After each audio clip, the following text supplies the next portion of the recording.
In a world where companies want to appear more diverse, inclusive, and accessible by adapting diversity, equity, and inclusion programs, it's important to question whether they're doing it with the intention of just checking off the box or if they are authentically practicing inclusivity. Selam Debs is here. She is an anti-racism coach. It's great to have you. It's wonderful to be here, Kelsey. So I think, first of all, let's understand the term DEI and what it means in the workplace. Absolutely. So DEI refers to diversity, equity, and inclusion. And these are like practices and policies that we want to integrate in workplace environments to address inequities and to really create transformation within organizations to address the ways in which communities that have been equity denied start to receive the resources and opportunities that they have been denied. So what are some of the common DEI misconceptions? Absolutely. So the first common DEI misconception is the diversity hire.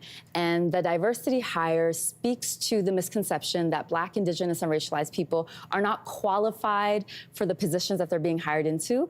And we can see that example with the comments that are made about Vice President Kamala Harris, that she's a DEI hire.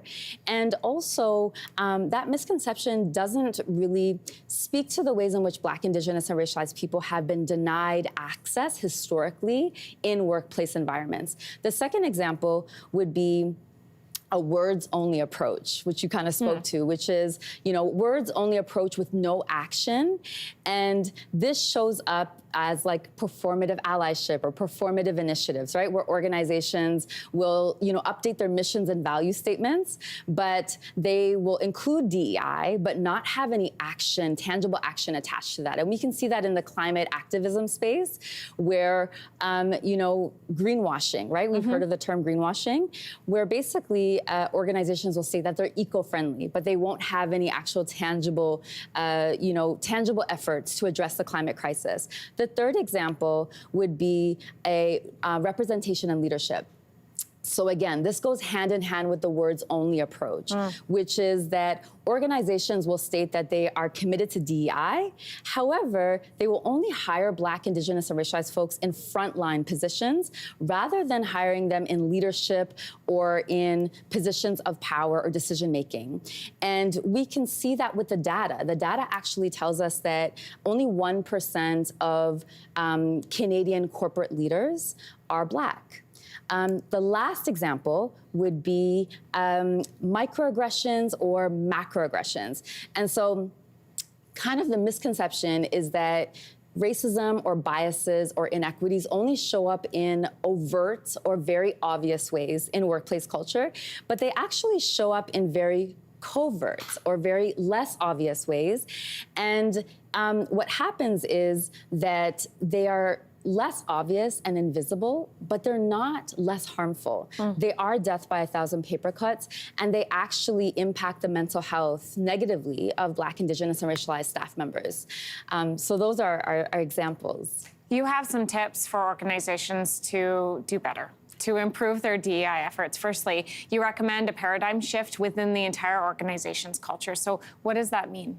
So a paradigm shift is starting to move away from the thinking that Black, Indigenous, and racialized folks are receiving handouts or that we are helping, which often can play into white saviorism. And we actually want to move towards a thinking of that DEI actually addresses inequities. It actually rights wrongs. It addresses inequitable hiring practices. And it gives back what's owed to communities that have been denied access and opportunities. So when companies make changes like this, how soon can you expect to see some sort of result when these tips are employed?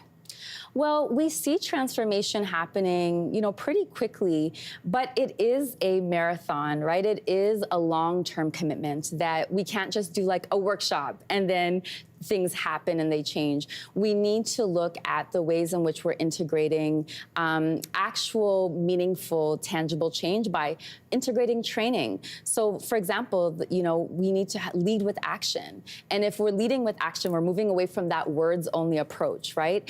We recognize that companies that integrate anti-racism and equity work, they actually are safer and more and environments that have more belonging.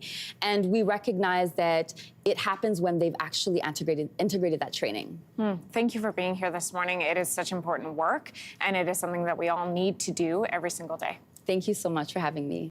Hey, thanks for watching. If you liked this, be sure to subscribe here, or you can check out more Your Morning videos right here.